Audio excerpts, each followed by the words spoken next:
Welcome back दोस्तों। काफी दिनों से पुनर्जन्म पार्ट 4 का रिक्वेस्ट आ रही थी, तो finally this video is here.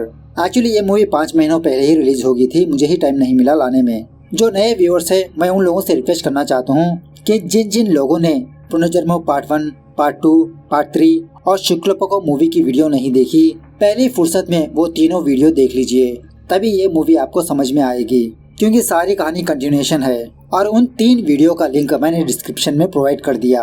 तो पहले आप उन वीडियोस के देखने के बाद ये वीडियो देखिए। अब इस फाइनल पार्ट के बारे में बात करें तो नाइस ऑसम, रेगुलर ही की तरह ट्विस्ट एंड टर्न्स देखने को मिलते हैं। और एक्चुअली ये मूवी थिएटर में रिलीज होने वाली थी, इसलिए इस मूवी को थोड़ा लंबा खींचा गया। मतलब मूवी का ड्यूरेशन 2.5 घंटे के आसपास है, बाद में OTT में रिलीज कर दिया। तो चलिए अब फटाफट से वीडियो को स्टार्ट कर लेते हैं। उससे पहले लुटा दो प्यार, फॉलो ऑन इंस्टाग्राम। कहानी की शुरुआत में हम लोग राफसान को देखते हैं, जो किसी जगह पर बंधा होता है। दूसरे सीन में वो इंस्पेक्टर हारून राफसान के घर पर आता है। घर में नूरू मौजूद होता है। वही राफसान का ड्राइवर हारून कहने लगता है, अरे वाह नूरू, तुम तो बहुत ठीक हो गए, और वैसे भी तुम्हारा जो एक्सीडेंट केस है ना, वो अभी तक क्लोज नहीं हुआ।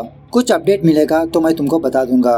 और वैसे तुमको किसी पर शक है, मतलब तुम्हारा कोई दुश्मन वगैरह है? नूरू कहने लगता है, सर मेरा कौन दुश्मन हो सकता है, मैं तो एक मामूली सा ड्राइवर हूँ। हारून कहने लगता है कि वर्षा तो जेल में है ना, उसी के बारे में बात करने के लिए मैं राफसान से मिलने के लिए आया हूँ। राफसान कहाँ पर है? नूरू कहने लगता है, अरे सर वो तो घर पर मौजूद नहीं है, कुछ काम से बाहर गए हुए है, पता नहीं कब लौटेंगे, 2 दिन या 3 दिन। अगर वो आएंगे तो मैं आपको इन्फॉर्म कर दूंगा। दूसरे सीन में हम कमाल को देखते हैं, जो किसी जगह पर बंधा होता है और इसको बांधने वाला मंजू होता है। बहुत मार पीट कर पूछने लगता है कि बताओ लबोनी कहाँ पर है, लेकिन ये कमाल अपना मुंह ही नहीं खोलता, मार खाते रहता है बस। दूसरे सीन में वो इंस्पेक्टर हारून अपने कांस्टेबल से कहने लगता है कि मैं आज राफसान के घर पर गया था, वहाँ पर नूरू मौजूद था, मुझे नूरू पर थोड़ा शक है, एक काम करो तुम उसका फोन ट्रैकिंग पर लगा दो। उसके बाद ये दोनों हॉस्पिटल पर आते हैं और शॉकिंगली हॉस्पिटल में रुकैया होती है बेहोश पड़ी हुई। कांस्टेबल हारून को हॉस्पिटल का CCTV कैमरा दिखाने लगता है। एक्चुअली कल रात एक अनजान बंदा रुकैया को हॉस्पिटल के पास ड्रॉप करके चला गया, और एक्चुअली वो अनजान बंदा और कोई नहीं मंजू होता है। हारून कांस्टेबल से कहने लगता है कि फटाफट से इस बंदे के बारे में पता करो, कौन है ये। दूसरी तरफ नूरू राफसान के पास आता है, मतलब राफसान को बांधने वाला नूरू ही होता है। कहने लगता है, सर आपके पास 2 ऑप्शंस है, आप अपनी सारी प्रॉपर्टी मेरे नाम कर दीजिए, अगर ये नहीं होता चलो एक और ऑप्शन है, आप मुझे 10 लाख रुपए दे दीजिए, अगर नहीं दिया तो आपके माथे पर मैं गोली मार दूंगा। इस तरह से अपनी गन निकालकर राफसान को डराने लगता है। अब राफसान बहुत ही वीक होता है, नूरू से कहने लगता है, मुझे पता है नूरू तुम मुझे नहीं मारोगे, अगर मुझे मारना हो तो कब का मार चुके, तुमको तो बस मेरे पैसे चाहिए। नूरू कहने लगता है, हाँ सर आपने सही पकड़ा, आप फटाफट से मुझे कुछ पैसे दे दीजिए, मैं आपको रिहा कर दूंगा, मैं यहाँ से फुर हो जाऊंगा। तो राफसान मना करने लगता है। उसके बाद नूरू राफसान को बहुत मारने पीटने लगता है, और उसी तरह राफसान जिंदा रहने के लिए इसको जबरदस्ती खाना खिलाते रहता है। दूसरी तरफ हारून जेल आता है वर्षा से मिलने के लिए। कहने लगता है कि मैं आपके घर पर गया था राफसान से मिलने के लिए, लेकिन घर पर नूरू मौजूद था। वर्षा शौक में रहकर पूछने लगती है, क्या नूरू भाई ठीक ठाक हो गए? हारून कहने लगता है कि आप किसी अच्छे लॉयर को ढूंढ लीजिए ताकि आपका केस लड़े। इस तरफ राफसान अपने हाथ खोलकर अपने हाथ को काटते हुए अपना ही ब्लड पीने लगता है, और बैकग्राउंड में कहने लगता है कि साइंस के हिसाब से एक इंसान अपने खुद का गोश्त नहीं खा सकता, लेकिन अगर इंसान चाहे तो वो कुछ भी कर सकता है। जंगल में एक जानवर है जो खुद को जख्मी करके अपना गोश्त और अपना ब्लड पीता है। ऐसा करने से इंसान की जो स्ट्रेस है, दुख दर्द है, वो दूर हो जाती है। दूसरी तरफ वो कांस्टेबल रुमकी नाम की एक फॉरेंसिक डॉक्टर के पास आता है। अब पुलिस वालों को नीला का सुसाइड नोट मिला था ना, उसके बारे में अपडेट लेने के लिए आता है। रुमकी कहने लगती है कि लेटर में हैंड राइटिंग तो नीला की ही है, लेकिन मुझे नहीं लगता कि वो आत्महत्या का लेटर है, क्योंकि आत्महत्या करने वाला बंदा जब भी अपना सुसाइड नोट लिखता है तो उसके हाथ कांपते हैं, लेकिन इस लेटर में ऐसा कोई साइन नहीं, बहुत ही clean and neat hand writing है। दूसरी तरफ हॉस्पिटल में रुकैया होश में आती है। तभी एक नर्स रुकैया के पास आती है, इसको इंजेक्शन वगैरह डालने के लिए, ड्रेसिंग करने के लिए, लेकिन ये पागल औरत नर्स को ही जख्मी करके वहाँ से भागने लगती है इसकी जात का। इस तरफ राफसान बैकग्राउंड में हमसे ये कहने लगता है कि कोई भी बंदा अपनी पत्नी का कत्ल नहीं करना चाहिए, जो कोई भी ऐसा करेगा वो पकड़ा जाएगा। शायद मैं भी पकड़ा जाऊं, लेकिन पुलिस मुझे कैसे पकड़ेगी? कुछ दिनों बाद पुलिस वालों को पता लग जाएगा कि नीला का वो सुसाइड लेटर फेक है, और पुलिस वालों ने मेरी बहन वर्षा को अरेस्ट किया। कुछ दिनों बाद वो भी छूट जाएगी। उसके बाद पुलिस वाले मुझे पकड़ेंगे, लेकिन मेरे खिलाफ कोई भी सबूत नहीं मिलेंगे उनको, क्योंकि मैंने नीला के टुकड़े टुकड़े कर दिया, उसके गोश्त को खिला दिया और जो ना खिलाने वाले चीजें थी जैसे दांत, बाल, उन सारे चीजों को मैंने कब का जला दिया। मतलब सारे सबूतों को मिटा दिया। खैर दूसरी तरफ रुखिया किसी बंदे से उसका फोन लेकर बहुत ही मुश्किल से नूरू को कॉल करती है। नूरू शॉक में रहकर पूछने लगता है, अरे रुखिया तुम हॉस्पिटल से कब बाहर आई? रुखिया यही कहने लगती है कि मैं हॉस्पिटल से भाग निकली। नूरू कहने लगता है, अच्छा ठीक है तुम राफसान के घर पर आ जाओ। रुखिया पूछने लगती है, नहीं नहीं मैं वहाँ पर नहीं आऊंगी, वहाँ पर राफसान होगा। नूरू कहने लगता है, अरे रुखिया डरो मत, अब सब कुछ मेरे कंट्रोल पर है, तुम बस आ जाओ, मैं तुमको बाद में बताऊंगा।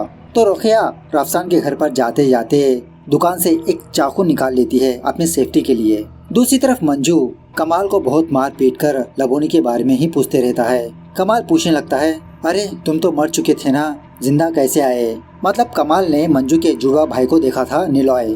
मंजू कहने लगता है, हाँ मैं भूत बनकर तुम्हारे सामने आ गया, बताओ लबोनी कहाँ पर है? इस तरह से बहुत मारने पीटने लगता है। दूसरी तरफ वो लेडी डॉक्टर रुमकी अपने अंकल के हॉस्पिटल पर जाती है। बस ऐसे ही कुछ काम से उसी जगह पर एक बुढ़िया कुछ दांतों को लेकर दूसरे बंदी से कहने लगती है कि मेरे दांत मुझे लगा दो। तो रुमकी को इस औरत की बातें थोड़ा फनी लगती है, फटाफट से उस बूढ़ी औरत के पास जाती है। वो बूढ़ी औरत दो दांत रुमकी को दिखाकर कहने लगती है कि ये देखो मेरे दांत निकल गए, मुझे मेरे दांत लगा दो बेटा। तो रुमकी उन दांतों को लेकर बहुत ही थर्रोली चेक करने लगती है और ये दांत अपने पास ही रख लेती है। सीन थोड़ा फ्लैशबैक में जाने लगता है। 2018 जब ये पागल बुढ़िया किसी जगह से गुजर रही थी, उसी जगह पर इसने एक जले हुए ड्रम को देखा और आपको याद है ना, राफसान ने नीला के बॉडी के कुछ चीजें इसी ड्रम में रखकर जला दिया था और दांत तो जलते नहीं। तो वही दांत इस पागल बुढ़िया को मिलते हैं और ये बहुत हंसने लगती है कि मेरे दांत मिल गए, मेरे दांत मिल गए, अब मैं इन दांतों को मेरे मुंह में लगा लूंगी। दूसरी तरफ रुखिया नूरू के पास आती है। नूरू रुखिया को तहे दिल से स्वागत करने लगता है। रुखिया राफसान के बारे में पूछने लगती है, क्या घर में राफसान नहीं? नूरू कहने लगता है, अरे यार तुम फिक्र मत करो, सब कुछ मेरे कंट्रोल में है और मैं तुमको एक सरप्राइज दिखाऊं, तुम बैठो, पहले बैठो, आराम करो। एट द सेम टाइम दूसरी तरफ हॉस्पिटल में हारून और कांस्टेबल डॉक्टर के पास जाते हैं। मतलब पुलिस वालों को पता लग जाता है कि रुखिया हॉस्पिटल से भाग गई। हारून कहने लगता है, क्या रुखिया पागल हो चुकी है? अगर वो हॉस्पिटल में रहेगी तो सेफ होगी ना, बाहर क्यों गई? दूसरी तरफ नूरू राफसान के पास आता है उसी कमरे में। तभी राफसान मौका देकर एक लकड़ी लेकर नूरू के सर पे वार करके इसको बेहोश कर देता है। इसीलिए कहते हैं ज्यादा नखरेबाजी नहीं करना चाहिए। अब तभी ये आवाजें रुखिया सुन लेती है।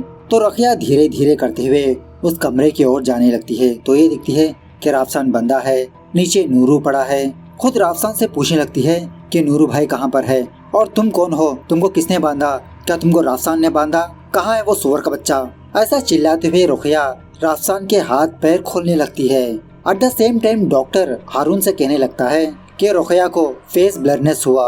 मतलब जिसका भी चेहरा देखती रुखिया याद नहीं कर पाती, सिर्फ आवाज से ही वो इंसान को पहचान सकती है, क्योंकि इसके सर पर बहुत जबरदस्त तरीके से चोट लगी थी ना, इसीलिए राफसान आंखों के सामने होने के बावजूद भी रुखिया नहीं पहचान पाती। दूसरी तरफ राफसान नूरू को बहुत मारने पीटने लगता है। तो तब जाके रुखिया को राफसान की आवाज सुनाई देती है। फटाक से नूरू की गन लेकर राफसान पर गन पॉइंट करने लगती है कि राफसान मैं तुमको नहीं छोड़ूंगी, नूरू भाई उठो तुम जल्दी। लेकिन इससे पहले राफसान इन दोनों को उस कमरे में बंद करके बाहर भाग जाता है। थोड़ी देर के बाद नूरू अपनी गन लेकर इस दरवाजे के ताले को फोड़कर ये दोनों बाहर निकलने लगते हैं। इस तरफ वो डॉक्टर रुमकी है ना, उन दांतों को टेस्ट करवाने लगती है। तो असिस्टेंट रुमकी से कहने लगता है कि लगता है ये दांत किसी लेडी के है, अब ये कैसा पता करे कि ये दांत किसके है, हमारे पास कोई डीएनए सैंपल्स भी नहीं। तो रुमकी को एक जबरदस्त आइडिया आने लगता है, कहने लगती है कि मेरे पास एक डीएनए सैंपल है, उससे टेस्ट करके देखते हैं। इस तरफ नूरू रुखिया को लेकर अपने फ्रेंड के घर पर आता है। रिक्वेस्ट करने लगता है कि हम कुछ दिन तुम्हारे घर में रहेंगे, मतलब छुपने के लिए तो कुछ जगह चाहिए ना। घर में आने के बाद नूरू रुखिया से कहने लगता है, अरे रे रुखिया ये तुमने क्या कर दिया, अच्छा खासा राफसान मेरे हाथ लग गया था, तुम्हारे वजह से वो हाथ से चला गया। रुखिया कहने लगती है कि नूरू भाई पता नहीं मुझे क्या हो गया, हर एक चेहरा एक जैसा ही लगता है मुझे, आवाज सुनने के बाद ही पता चलता है कि वो इंसान कौन है।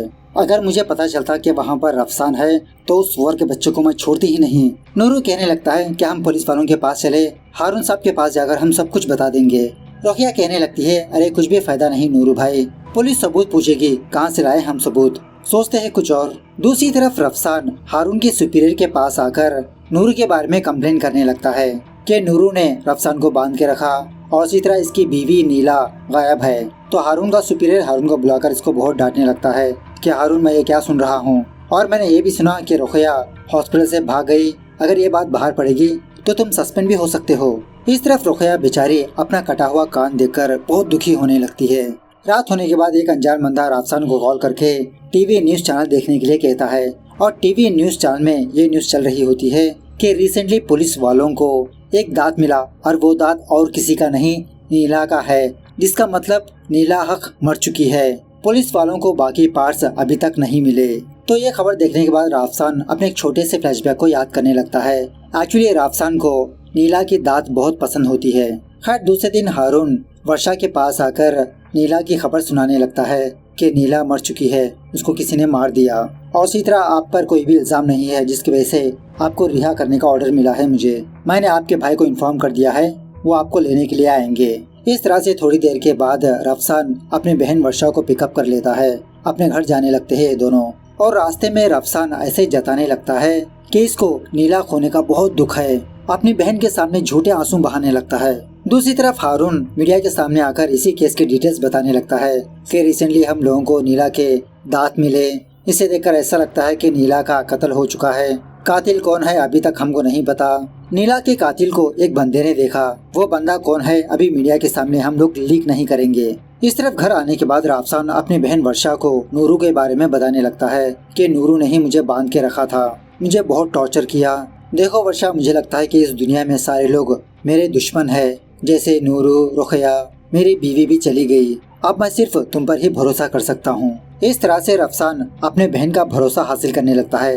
बैकग्राउंड में ये भी कहने लगता है कि वर्षा मेरा यकीन करना बहुत जरूरी है, क्योंकि दुनिया में कोई तो चाहिए मेरी तरफदारी करने के लिए। मतलब इन शॉर्ट में रफसान अपने बहन का भी इस्तेमाल कर रहा होता है। तो इसी बातों ही बातों में जब वर्षा अपने भाई रफसान को संभाल रही होती है, तभी रफसान के नाक से खून बहने लगता है। ये देखकर ये दोनों शॉक में रह जाते हैं। इस तरफ नीरू रुकैया को अपनी और रफसान की फोटो देते हुए कहने लगता है कि ये देख लो, ये मैं हूँ और रफसान, पीछे नाम भी लिखा है, ताकि रुकैया इन दोनों का चेहरा ना भूले। इस तरह से नूरू पुलिस स्टेशन पर जाने लगता है। दूसरी तरफ एक कांस्टेबल को किसी बंदे से मंजू के बारे में पता चलता है कि मंजू किसी एरिया में दिखाई दिया था, तो एक कांस्टेबल वहाँ पर जाने लगता है टिप लेकर। दूसरी तरफ शॉकिंगली नूरू पुलिस स्टेशन जाने के बजाय रफसान के घर पर आता है। कहने लगता है कि सर, मैंने तो सोचा था कि मैं पुलिस वालों के पास जाकर आपके बारे में बताऊंगा, लेकिन रास्ते में मेरे दिमाग में ये बात खटकी, अगर मैं पुलिस वालों के पास जाऊंगा तो मुझे क्या मिलेगा, कुछ भी नहीं। पुलिस उल्टा मुझ पर शक करेगी, तो मैं आपसे डील करने के लिए आया हूँ सर। मेरे पास रुकैया है, मैं आपको रुकैया दे दूंगा, आप मुझे रकम दे दीजिए, और वैसे भी मैंने आपका नमक खाया। रफसान कहने लगता है कि तुमने अच्छा किया नूरू, चलो मैं तुम्हारी बात मान लूंगा, अब मैं तुमको 25 लाख रुपए दूंगा, रुकैया मेरे हाथ आने के बाद बाकी 25 लाख रुपए दूंगा। तो नूरू इसके लिए ओके कह देता है। दूसरी तरफ जब मंजू कमाल को मार पीट रहा होता है, उसी वक्त मंजू के पास वो कांस्टेबल आता है और मंजू को गुनहगार समझते हुए इसको हथकड़ी पहनाने लगता है। मंजू कांस्टेबल से कहने लगता है, सर आप बहुत बड़ी गलती कर रहे हो, वो कमाल बहुत बड़ा खूनी है। लेकिन कांस्टेबल मंजू की बातों पर यकीन ही नहीं करता। मंजू को बांधकर वो कमाल के पास जाता है, उसके हाथ पैर खोलने लगता है। जब कमाल के हाथ पैर खोल देता है तो कमाल इस कांस्टेबल के ऊपर टूट पड़ता है, इसका गला अपने दांतों से काटकर उसको मार देता है। बाद में कमाल धीरे धीरे मंजू के पास आता है, कहने लगता है, मंजू भाई, लबोनी को मैंने काट काट के खा लिया, उसकी लाश कहीं पर भी मौजूद नहीं है, और सच में इंसान का गोश्त बहुत ही टेस्टी होता है, क्या तुमने कभी चखा है। इस तरह से कमाल मंजू को भी जब काटने के लिए आ रहा होता है, तभी पुलिस की सायरन की आवाज सुनाई देने पर कमाल वहाँ से भाग जाता है। खैर रात होने के बाद नूरू रुकैया के पास आता है, और रुकैया नूरू की फोटो देखकर नूरू को पहचानती है कि हाँ यही नूरू है। नूरू कहने लगता है कि मैंने हारून साहब से सब कुछ बात कर लिया, कल सुबह हम दोनों को पुलिस स्टेशन पर बुलाया है, तुमसे कुछ पूछताछ करना चाहते हैं वो, अब फिलहाल तुम आराम कर लो, हम सुबह निकलेंगे। खैर सुबह होने के बाद नूरू रुकैया को बाहर बुलाने लगता है पुलिस स्टेशन पर जाने के लिए, और वहीं कुछ दूरी पर रफसान की गाड़ी खड़ी होती है। और एक्चुअली यहाँ पर एक शॉकिंग बात यह है कि नूरू ने रुकैया के हाथ में टॉम क्रूज की फोटो थमा दी होती है। कहने लगता है कि यही रफसान है। तो ये पागल औरत फेस को कंपेयर करने लगती है क्या यही राफसान है या नहीं। इस तरह से जब रुकैया राफसान की गाड़ी में बैठने ही वाली होती है तभी राफसान के पास कुछ फैंस आ जाते हैं, क्योंकि ये तो एक सेलिब्रिटी है, इसे सेल्फी मांगने लगते हैं। राफसान की आवाज और नाम सुनने के बाद रुकैया पहचान लेती है, फटाफट से वहाँ से भागने लगती है। ये देखकर नूरू भी रुकैया के पीछे भागने लगता है उसको पकड़ने के लिए। इन दोनों के बीच बहुत ही लंबी चेजिंग होने लगती है। थोड़ी दूर आने के बाद नूरू बेचारा बहुत हांफने लगता है, पीछा कर ही नहीं पाता और उसी जगह पर गिरकर इसकी मौत हो जाती है। आप लोग यही समझ रहे होंगे कि नूरू को हार्ट अटैक आया होगा। नहीं, ऐसा नहीं है। जब नूरू राफसान के घर पर गया था तो राफसान ने नूरू को चाय देने के बहाने से उसकी चाय में कुछ मिला दिया था। चाय पीने के 6 या 8 घंटे बाद किडनी फेल्यूर हो जाती है, मतलब ऐसा कुछ केमिकल होता है ये। इसी के वजह से नूरू की मौत हो जाती है। नूरू के जरिए से रुकैया का पता करना चाहता था बस। खैर दूसरी तरफ हारून मंजू को पुलिस स्टेशन पर लाता है तो मंजू कमाल के बारे में बताने लगता है। कमाल के बारे में सुनने के बाद हारून कहने लगता है, अरे ये तो सीरियल किलर है, हर वक्त अपना भेष बदलता रहता है ताकि पकड़ में ना आए। और तुमने क्यों उसे कैद करके रखा था? कहने लगता है कि उसने मेरी लाबोनी को मार दिया और उसने कहा कि लाबोनी के टुकड़े टुकड़े करके उसने खा लिया। इस तरह से बेचारा मंजू बहुत दुखी होने लगता है। दूसरी तरफ वर्षा अपने भाई राफसान को लेकर डॉक्टर के पास आती है, क्योंकि इसके नाक से खून बह रहा होता है ना। डॉक्टर कहने लगता है बस ये सब कुछ एक स्ट्रेस की वजह से है, मैं कुछ दवाइयाँ लिख कर देता हूँ, इसे रेगुलरली यूज करना, ज्यादा कुछ प्रॉब्लम नहीं है। दूसरी तरफ रुकैया किसी बंदे का पर्स चुरा लेती है, क्योंकि इसको तो पैसों की जरूरत है। उसी दुकान के एक टीवी में नूरू की मौत की खबर सुनती है। दूसरी तरफ राफसान की किचन में एक बंदा राफसान की किचन की साफ सफाई करते रहता है। उसी किचन में एक फ्रिज होती है। जब इस फ्रिज को ओपन करने ही वाला होता है तभी यहाँ पर राफसान आता है और इस बंदे को एक छापड़ लगाता है। कहने लगता है कि किसकी परमिशन से तुम इस फ्रिज को ओपन कर रहे हो? ये फ्रिज एक स्पेशल फ्रिज है, इस फ्रिज को सिर्फ मैं और मेरी स्पेशल स्टाफ ही ओपन करती है, अगली बार ध्यान रखना। दूसरी तरफ मंजू अपने भाई निलॉय के बारे में हारून को बता चुका होता है। हारून इसके भाई के बारे में पता कर लेता है कि इसका भाई मर चुका है। मंजू कहने लगता है कि जब मंजू और निलॉय छोटे बच्चे थे उस वक्त मंजू के माँ बाप ने निलॉय को किसी दूसरे पेरेंट्स को बेच दिया। और सर मुझे लगता है कि कमाल के पीछे राफसान का हाथ है, ये दोनों मिलकर बहुत बड़ा कांड किया। इंस्पेक्टर हारून कहने लगता है, चलो मैं एक काम करता हूँ, तुमको लेकर मैं राफसान के पास चलता हूँ, मुझे देखना है कि तुमको देखने के बाद राफसान का रिएक्शन कैसा होगा। मंजू भी कहने लगता है, हाँ चलिए सर, मुझे भी उस राफसान से मिलना है जो मेरे भाई को मारा। एट द सेम टाइम दूसरी तरफ कमाल राफसान के पास आता है, कहने लगता है, सॉरी सर, इतने दिन मैं आपसे दूर रहा। राफसान कमाल को देखकर बहुत खुश होने लगता है, कहने लगता है, मेरा बच्चा तू आ गया, इतने दिन कहाँ पर था? कमाल कहने लगता है, एक सुअर के बच्चे ने मुझे बांध के रखा। राफसान कहने लगता है, अच्छा हुआ तुम आ गए, हम दोनों मिलकर एक और बहुत बड़ा काम करने वाले हैं। कमाल कहने लगता है, सर मैं बहुत दिनों से भूखा हूँ, कुछ अच्छा सा खिला दीजिए ना, जैसा आप मुझे पहले खिलाया करते थे, मतलब इंसान का गोश्त। खैर दूसरी तरफ रुकैया एक इंटरनेट सेंटर पर आकर राफसान की फोटो मांगने लगती है, क्योंकि इसके तो राफसान का चेहरा याद नहीं होता। दूसरी तरफ हारून मंजू को लेकर राफसान के घर पर जाता है और वर्षा मंजू को देखकर शॉक में रह जाती है। मंजू से कहने लगती है, आप निलॉय है ना, बहुत दिनों से आप नजर नहीं आए, कहाँ पर चले गए थे? मंजू बस ऐसे ही कहने लगता है कि मैं थोड़ा बिजी था दूसरे कामों में। उसी वक्त यहाँ पर राफसान आता है और ये भी मंजू को देखकर शॉक में रह जाता है। मंजू से कहने लगता है, अरे वाह, आज निलॉय हमारे घर पर, इतने दिनों तक कहाँ पर थे? हारून कहने लगता है, एक्चुअली निलॉय मेरा छोटा भाई जैसा है, एक केस के सिलसिले में मैं इसकी मदद कर रहा।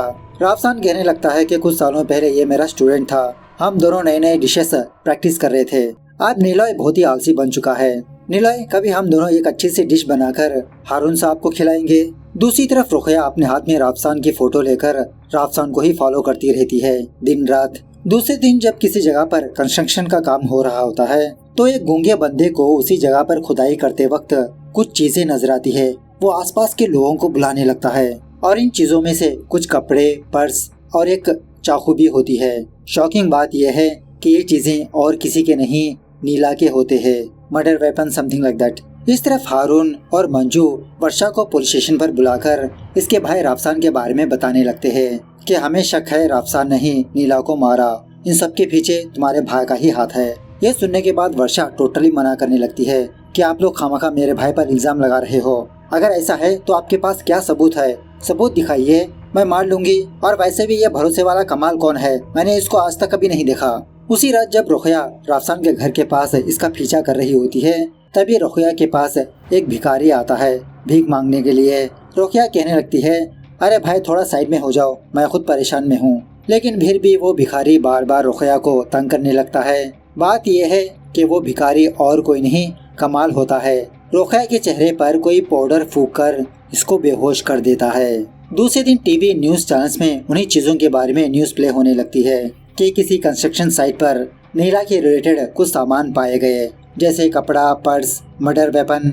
पुलिस इसकी इंस्पेक्शन कर रही है कि मर्डर वेपन पर फिंगरप्रिंट्स किसके हैं एक्सेट्रा। इस तरफ कमाल रुकैया को किडनैप करके किसी जगह पर लाता है। राफसान इसके काम को देखकर इसको बहुत अप्रिशिएट करने लगता है कि कमाल ये हमारे लिए बहुत ही बेस्ट प्लेस है, यहाँ पर कोई भी नहीं आएगा।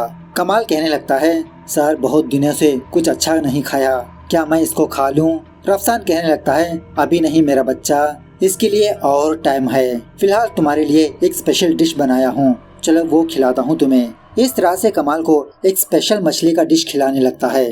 दूसरी तरफ टीवी न्यूज चैनल में कमाल की फोटो दिखाकर कहने लगते हैं कि नीला का मर्डरर कमाल नाम का एक बंदा है।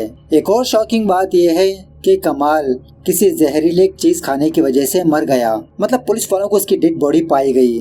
राफसान बैकग्राउंड में हम लोगों से कहने लगता है, जब आप लोग किसी भी क्राइम को करना चाहते हो तो उसके लिए plan A, plan be ready से रखना चाहिए। जब प्लान ए और बी फेल हो जाता तो प्लान सी को अप्लाई करना चाहिए। इसी टाइम मेरे सामने कमाल आया।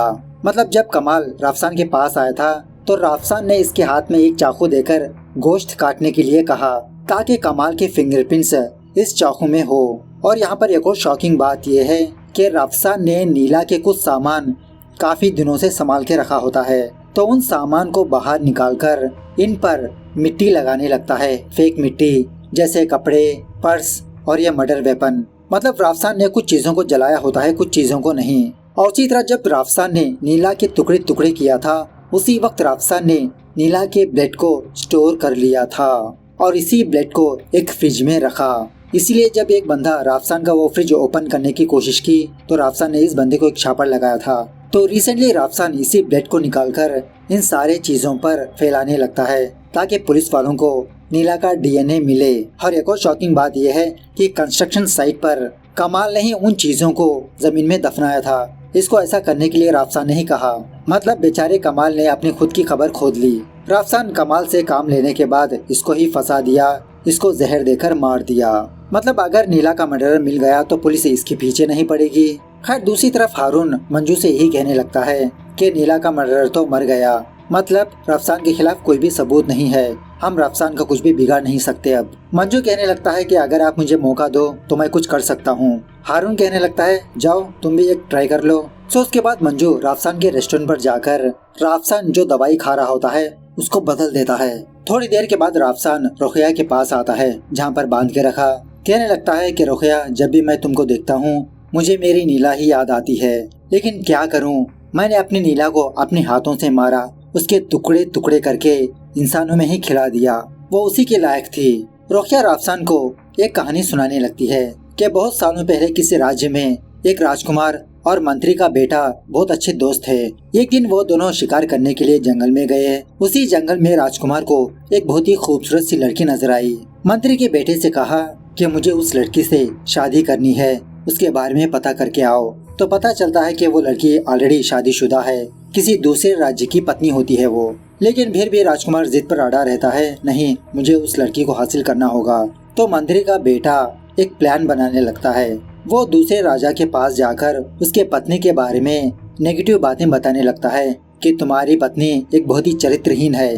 तो उस राजा ने अपनी पत्नी को छोड़ दिया। ये सुनाने के बाद रुकैया राफसान से पूछने लगती है कि आप बताओ इस कहानी में गुनहगार कौन है। राफसान कहने लगता है, मंत्री का बेटा। रुकैया कहने लगती है, गलत जवाब भरोसे वाले, गलती उस राजा की है जो दूसरों की बात पर यकीन करके अपनी बीवी को छोड़ दिया। तुम भी उसी राजा की तरह हो जो अपनी नीला पर भरोसा नहीं किया। तो यह सुनने के बाद राफसान रुकैया को बहुत मारने पीटने लगता है और इसी तरह इसकी पैर की उंगली काटकर इसी को ही खिलाने लगता है। बेचारी रुकैया बहुत तड़पने लगती है। इसी दरमियान में राफसान खून की वॉमिटिंग करने लगता है क्योंकि मंजू ने इसकी दवाई बदल दी थी ना। तो इसी मौके का फायदा उठाकर रुकैया राफसान पर हमला करती है, इसको बहुत मारने पीटने लगती है। राफसान से चाबी हासिल करके अपनी हाथ की हथकड़ी खोलकर एक हथकड़ी राफसान के हाथ में बांध देती है। कहने लगती है कि अब मेरे पास कुछ नहीं खोने के लिए, अगर मैं मरूंगी तो तुम भी मरोगे, मैं तुमको नहीं छोड़ूंगी राफसान। इस तरह से ये मूवी यहाँ पर दी एंड होती है। मतलब डायरेक्टर भाई साहब ने ये नहीं दिखाया कि ये दोनों जिंदा है या मर गए। डायरेक्टर ने एक बात को कंफर्म किया है कि राफसान के रिलेटेड एक और मूवी आने वाली है। शायद नेक्स्ट पार्ट में कुछ पता चलेगा। खैर मूवी कैसे लगी कमेंट करके बताना जरूर। मिलते हैं अगली वीडियो में, तब तक take care, bye bye, see you soon.